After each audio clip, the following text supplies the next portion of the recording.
ಸರ್ವ ಸದಸ್ಯರಿಗೂ ಸ್ವಾಗತ ಕೋರುತ್ತಾ, ಅದೇ ರೀತಿಯಾಗಿ ಮಾಧ್ಯಮ ಮತ್ತು ಪತ್ರಿಕಾ ಮಾಧ್ಯಮದವರಿಗೂ ಈ ಒಂದು ಪತ್ರಿಕಾಗೋಷ್ಠಿಗೆ ಸ್ವಾಗತ ಕೋರುತ್ತಾ,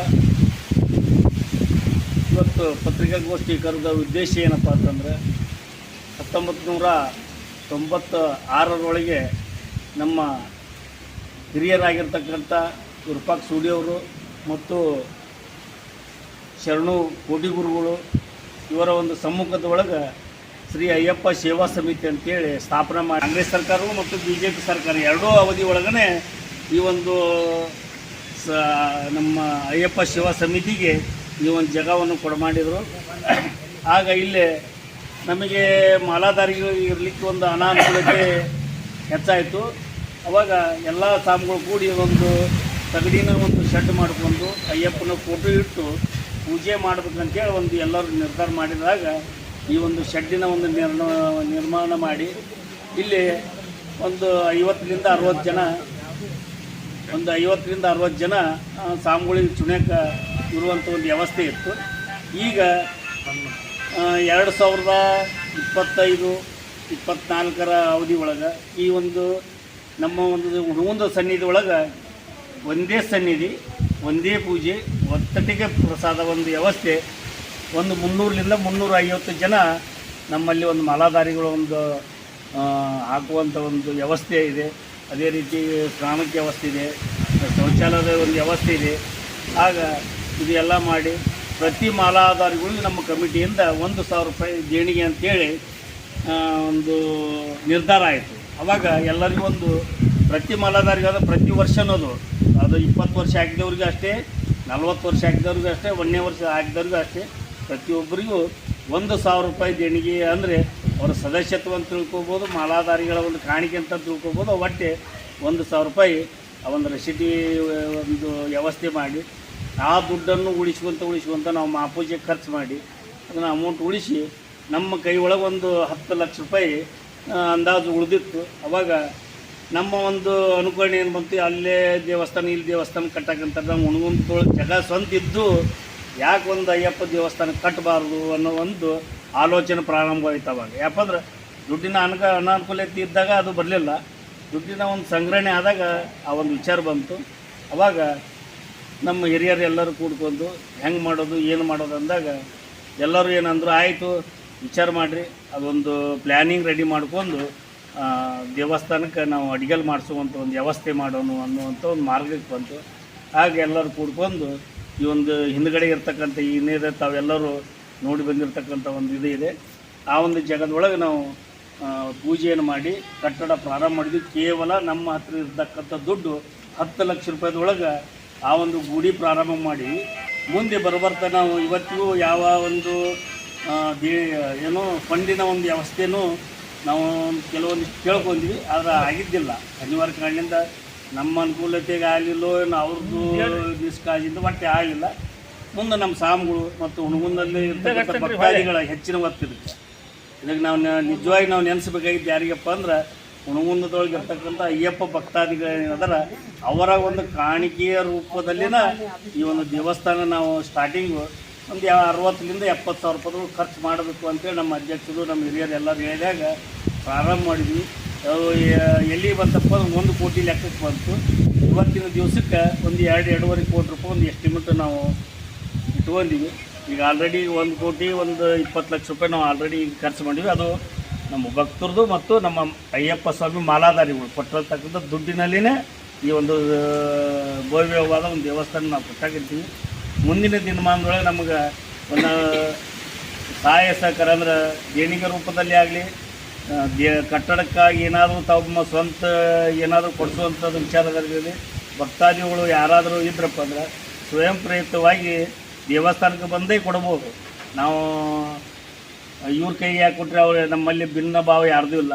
ಎಲ್ಲರೂ ಒಗ್ಗಟ್ಟಿಂದ ಈ ಒಂದು ಅಯ್ಯಪ್ಪ ದೇವಸ್ಥಾನ ಕಟ್ಟಡಕ್ಕೆ ನಾವು ಎಲ್ಲರೂ ಸಹಾಯ ಸಹಕಾರ ಕೊಡಾಕಿರ್ತೀವಿ.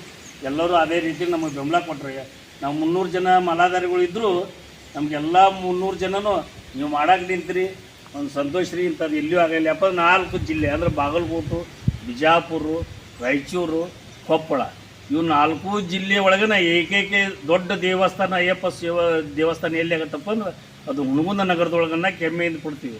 ಇದನ್ನು ನಾವು ಹೇಳುವಂಥದ್ದಲ್ಲ. ನಮ್ಮ ತಾಲೂಕಿನ ಹಿರಿಯ ಗುರುಸ್ವಾಮಿಗಳು ನರಸಿಂಹಮೂರ್ತಿಯವರು, ಇಲ್ಲೇ ಅಮ್ಮಿನಗಡದಲ್ಲಿ ಇರ್ತಕ್ಕಂಥ ನರಸಿಂಹಮೂರ್ತಿಯವರು ತಾವು ಎಲ್ಲೆಲ್ಲಿ ಪೂಜೆಗೆ ಹೋಗ್ತಾರೆ ಅಂದ್ರೆ ಮುಧೋಳ, ಮಾಲಿಂಗಪುರು, ಬೀಳಿಗಿ, ಈ ಕಡೆ ಜಮಖಂಡಿ, ಈ ಕಡೆ ರಾಯಚೂರು, ಎಲ್ಲ ಕಡೆನೂ ಅವರು ತಮ್ಮ ಒಂದು ಪೂಜೆ ಕಾರ್ಯಕ್ರಮದೊಳಗೆ ಅಯ್ಯಪ್ಪ ಸ್ವಾಮಿ ಪೂಜೆಗೆ ಹೋಗಿರ್ತಾರೆ. ಮಹಾಪೂಜೆ ಒಳಗೆ ಆ ಒಂದು ಪೂಜೆ ಕಾರ್ಯಕ್ರಮದೊಳಗನ ಅವರೊಂದು ವಾಕ್ಯಗಳು ಹೇಳ್ಯಾರ. ಅವ್ರು ನಮ್ಗೆ ವಿಡಿಯೋ ಸಹಿತ ಕಳಿಸ್ಯಾರ. ಅದನ್ನು ಅವ್ರು ಮಾತಾಡಿದ ವಿಷಯಗಳನ್ನು ಅಯ್ಯಪ್ಪ ಸ್ವಾಮಿ ಶಬರಿಮಲೆ ಬಿಟ್ರೆ ಎರಡನೇ ಅಯ್ಯಪ್ಪ ಸ್ವಾಮಿ ದೇವಸ್ಥಾನ ನೀವು ಎಲ್ಲಿಯಾದರೂ ನೋಡಬೇಕಾಗಿತ್ತಪ್ಪ ಅಂತಂದ್ರೆ ಹುಣಗುಂದ ನಗರಕ್ಕೆ ಹೋಗ್ರಿ ಅನ್ನುವಂಥ ಒಂದು ಮನೋಭಾವ ನರಸಿಂಹಮೂರ್ತಿ ಅವರು ಹೇಳ್ಯಾರಪ್ಪ ಅಂದ್ರೆ ಇದು ಸಣ್ಣ ಮಾತಲ್ಲ. ಯಾಕಪ್ಪ ಅಂದರೆ ಈಗ ನಾವು ಹುಣಗುಂದೊಳಗೆ ನಾವು ಮಾಡಾಕತ್ತೀವಿ ಒಂದು ದೊಡ್ಡ ಸ್ಥಿತಿ ಅಲ್ಲ, ಅದು ಎಲ್ಲರೂ ಕೊಟ್ಟಿರ್ತಕ್ಕಂಥ ಒಂದು ಕಾಣಿಕೆ. ನಾವು ದುಡಿಯೋಕೆ ಹಚ್ಚಿವಿ. ಅಯ್ಯಪ್ಪ ಸ್ವಾಮಿ ನಾವು ದುಡಿಯೋರು, ಅದು ದುಡಿಯೋಕೆ ಹಚ್ಚಿದವ್ರು ನಮ್ಮ ಭಕ್ತರು. ನಮಗೆ ದುಡಿಯೋಕೆ ಹಚ್ಚಾರ ನಾವು ದುಡಿತೀವಿ. ಆದ್ರೆ ಯಾರ್ಯಾರು ಇನ್ನೂ ಸಹಾಯ ಸಹಕಾರ ಕೊಡ್ತಾರೆ ನಮಗೆ, ಅದಕ್ಕೆ ನಾವು ಅವ್ರಿಗೆ ಧನ್ಯವಾದ. ಯಾಕೋ ಇಲ್ಲಿವರೆಗೆ ಕೊಟ್ಟರ ನಮ್ಗೆ ದೇಣಿಗೆ ರೂಪದಲ್ಲಿ ಕೊಟ್ರ, ಸಿಂಪಿನ ಇದ್ರೊಳಗೆ ಕೊಟ್ರ, ಉಸಿಗಿನ ಒಳಗೆ ಕೊಟ್ಟಾರ, ಕೆಬ್ಬಣ ಕೊಟ್ಟಾರ. ಅವ್ರೆಲ್ಲರಿಗೂ ನಮ್ಮ ಸೇವಾ ಸಮಿತಿ ವತಿಯಿಂದ ಕೃತಜ್ಞತೆ ಹೇಳುತ್ತಾ, ಅದೇ ರೀತಿ ಹೋದ ಒಂದು ಆಡಳಿತದೊಳಗೆ ದೊಡ್ಡನಗೌಡ ಆಡಳಿತದೊಳಗೆ ಒಂದು 10 ಲಕ್ಷ ರೂಪಾಯಿ ನಾವು ಫಂಡ್ ಹಾಕ್ಕೊಂಡಿದ್ವಿ. ಅದರ ಚುನಾವಣೆ ಬಂದ ಕಾರಣ ಆ ಫಂಡ್ ರಿಟರ್ನ್ ಆಯಿತು. ಅದು ಒಂದು ನಮಗೆ ಸ್ವಲ್ಪ ಹಿನ್ನಡೆ ಆಯ್ತು. ಯಾಕಪ್ಪ ಅಂದ್ರೆ ನಮಗೂ ಕಾಗದ ಪತ್ರದ ತೊಂದರೆ, ನಮ್ಗೆ ಅವಾಗ ಐಡಿಯಾ ಸಿಗಲಿಲ್ಲ ಎಕ್ದಮ್ಮು. ಅದಕ್ಕೆ ಈಗಿನ ಶಾಸಕರ ಒಂದು ಅನುದಾನದೊಳಗೆ 10 ಲಕ್ಷ ರೂಪಾಯಿ ಆಗೈತಿ. ಈಗ ಆಲ್ರೆಡಿ ಅದು ಬಿಡುಗಡೆ ಆಗೈತೆ. ಇನ್ನೊಂದು ವಾರದೊಳಗೆ ಅದು ಅಮೌಂಟ್ ರಿಲೀಸ್ ಆಗುವಂಥ ಒಂದು ಇದೆ. ಭಕ್ತರು ಹೆಚ್ಚಿನ ಸಂಖ್ಯೆಯಲ್ಲಿ ಅವನು ದೇಣಿಗೆ ಕೊಡಬೇಕಂತೇಳಿ ಅವರಲ್ಲಿ ವಿನಂತಿ ಪೂರ್ವಕ ನಮ್ಮ ಅಯ್ಯಪ್ಪ ಸೇವಾ ಸಮಿತಿ ಮತ್ತು ಮಾಲಾಧಾರಿಗಳ ಪರವಾಗಿ ಧನ್ಯವಾದಗಳನ್ನು ಕೇಳ್ಕೊತೀನಿ. ಇನ್ನೇನು ವಿಷಯ ಇದ್ರಪ್ಪ ಪತ್ರಿಕಾ ಮಾಧ್ಯಮ ಕೇಳ್ಬೋದು. ಲೋಕಾರ್ಪಣೆ ಮಾಡ್ಬೇಕಂತ ನಮ್ಮ ಮನಸ್ಸಿನ ತೊಗೊಂಡಿವಿ, ಆಗಬಹುದು ದೇವರ ಆಶೀರ್ವಾದದಿಂದ. ಈಗ ನಾವು ಮಾಡ್ತೀವಪ್ಪ ಅಂದ್ರೆ ನಮ್ಮ ಕೈಯಿಂದ ಪ್ರಯತ್ನ ನಮ್ಮದು, ಪ್ರಯತ್ನ ನಮ್ಮದು, ಅಯ್ಯಪ್ಪನ ಆಶೀರ್ವಾದ ಮಾಡಬೇಕಂತ ನಮ್ಮದು ಸಂಕಲ್ಪ ಇದೆ. ಬಾಗಲಕೋಟೆ ಜಿಲ್ಲೆಯ ಸರ್ವ ಅಯ್ಯಪ್ಪ ಭಕ್ತಾದಿಗಳಲ್ಲಿ ನಮ್ಮದೊಂದು ಸವಿನಯ ಪ್ರಾರ್ಥನೆ ಏನಪ್ಪ ಅಂತಂದ್ರೆ, ಇಲ್ಲಿವರೆಗೂ ತಾವು ಸಹಕಾರ, ತಮ್ಮ ಸೇವೆ, ತಮ್ಮ ಭಕ್ತಿಯಿಂದ ಏನು ಕಾಣಿಕೆಯನ್ನು ಕೊಟ್ಟಿರಿ, ಇವತ್ತು ಅದರ ಮುಖಾಂತರ ಒಂದು ಹಂತಕ್ಕೆ ಈ ದೇವಸ್ಥಾನ ಬಂದಿದೆ. ಅದೇ ರೀತಿ ತಾವು ಇನ್ನೂ ಕೂಡ ನಾವು ಕೇಳೋದು, ನಮ್ಮ ಒಂದು ತಮ್ಮ ಅಯ್ಯಪ್ಪನ ಸೇವೆ ತಮ್ಮಲ್ಲಿ ಇನ್ನೂ ಐತಿ. ಅದಕ್ಕೆ ನಾವೇನಂತಂದ್ರೆ ಈ ಗುಡಿನ ಆದಷ್ಟು ಬೇಗ ಪೂರ್ಣಗೊಳಿಸಿ ಲೋಕಾರ್ಪಣೆ ಮಾಡಬೇಕಂತಂದು ಇವತ್ತು ಅಧ್ಯಕ್ಷರ ಸಮ್ಮುಖದಲ್ಲಿ ಸರ್ವ ಸದಸ್ಯರು ಒಂದು ತೀರ್ಮಾನವನ್ನು ತೊಗೊಂಡಿದ್ದೀವಿ. ಅದಕ್ಕೆ ಯಾವತ್ತೂ ಹುಣಗುಂದ ತಾಲೂಕಿನ ಅಯ್ಯಪ್ಪ ಭಕ್ತಾದಿಗಳು ನಮಗೆ ಆದಷ್ಟು ಬೇಗನೆ ಮುಗಿಸ್ಲಿಕ್ಕೆ ತಾವು ಇನ್ನೂ ಹೆಚ್ಚಿನ ಸಂಖ್ಯೆ ಒಳಗೆ ಒಂದು ದೇಣಿಗೆಯ ಮೂಲಕವಾಗಲಿ ಹಾಗೂ ಅದಕ್ಕೆ ಬೇಕಾದಂಥ ಸಾಮಗ್ರಿಗಳನ್ನು ಕೊಡುವುದರ ಮುಖಾಂತರ ಈ ಗುಡಿಯನ್ನು ಜಲ್ದಿ ಮುಗಿಸ್ಲಿಕ್ಕೆ ತಾವು ಅವಕಾಶ ಮಾಡಿಕೊಡ್ಬೇಕು. ಬಾಗಲಕೋಟೆ ಜಿಲ್ಲೆಯ ಸರ್ವ ಅಯ್ಯಪ್ಪ ಭಕ್ತಗಳಲ್ಲಿ ನಾನು ಕೈ ಮುಗಿದು ಕೇಳುತ್ತೇನೆ, ಈ ಗುಡಿಯನ್ನು ಬೇಗ ಮುಗಿಸ್ಲಿಕ್ಕೆ ತಾವು ಸಹಾಯವನ್ನು ಮಾಡಿರಿ ಅಂತಂದು ನಾವು ಈ ಒಂದು ಟ್ರಸ್ಟಿನ ವತಿಯಿಂದ ಅಧ್ಯಕ್ಷರ ಪರವಾಗಿ ನಾನು ತಮ್ಮಲ್ಲಿ ಸವಿನಯ ಪ್ರಾರ್ಥನೆಯಿಂದ ಕೇಳ್ಕೊಳ್ತಾ ಇದ್ದೀನಿ. ಮಾನ್ಯ ಲೋಕಸಭಾ ಸದಸ್ಯರ ಶ್ರೀ PC ಗಡ್ಡಿಗೌಡ ಸರ್ಗೆ ನಮ್ಮ ದೇವಸ್ಥಾನಕ್ಕೆ ಫಂಡ್ ಕೇಳಿವಿ. ಅವರು ಕೊಡ್ತೇನೆ ಅಂತ ಹೇಳ್ಯಾರ. ಮತ್ತು ಈಗ ಆಲ್ರೆಡಿ ಕಾಶ್ಯಪ್ನವ್ರ ಸಾಹೇಬ್ರು MLA 10 ಲಕ್ಷ ರೂಪಾಯಿ ಕೊಟ್ಟಾರ ನಮ್ಗೆ. ಮತ್ತು ಇನ್ನೂ 10 ಲಕ್ಷ ರೂಪಾಯಿ ಕೊಡ್ತೇನೆ ಅಂತ ಹೇಳ್ಯಾರ. ಮುಂದೆ ನಿಮ್ಮ ದೇವಸ್ಥಾನಕ್ಕೆ ಏನೇ ಸಹಾಯ ಸಹಕಾರ ಬಂದಿರ್ತಕ್ಕ ನಾವು ಮುಂದೆ ಅವರ ಈಗ ಈ ದೇವಸ್ಥಾನಕ್ಕೆ ಇದುವರೆಗೂ ನಮ್ಮ ಹುನಗುಂದ ತಾಲೂಕಿನ ಸುತ್ತಮುತ್ತ ಭಕ್ತಾದಿಗಳು ಎಷ್ಟು ಕೊಟ್ಟಾರ ಅಂತ ಹೇಳಕ್ಕೆ ನಮ್ಮ ಕಡೆಯಿಂದ ಶಕ್ತಿ ಇಲ್ಲ. ಯಾಕಂದ್ರೆ ಒಬ್ಬೊಬ್ಬರ ಹೆಸರು ತೆಗಿಬೇಕಾಗತ್ತೆ. ನಾವು ಅವರು ಕೊಟ್ಟಂಥ ಭಕ್ತಾದಿಗಳು ನಮ್ಮಲ್ಲಿ ಅದರ ಹೆಸರು ಒಂದು 50-100 ಮಂದಿ ಅಸಾಧ್ಯವಾದಂಥ ಹಣವನ್ನು ಕೊಟ್ಟಾರೆ ಇಲ್ಲಿಗೆ. ಅದನ್ನು ನಾವು ಲೋಕಾರ್ಪಣೆ ಮಾಡೋತ್ನಾಗ ಅವ್ರ ಹೆಸರು ಹೇಳ್ಬೇಕಂತ ಇಚ್ಛೀವಿ. ಇವತ್ತೊಬ್ಬ ಕಡಿ ಆಗಲಿ, ಕಾಂಕ್ರೀಟ್ ಆಗಲಿ, ಒಬ್ಬ ಗುಡಿಗೆ ದೇಣಿಗೆ ಲಕ್ಷಾಂಗಟ್ಟಲೆ ರೊಕ್ಕ ಕೊಟ್ಟರೆ ಅವ್ರ ಹೆಸರು ಇವತ್ತು ನಾವು ಯಾರಿಗೂ ಹೇಳೋಕ್ಕೆ ಇಷ್ಟ ಇಲ್ಲ.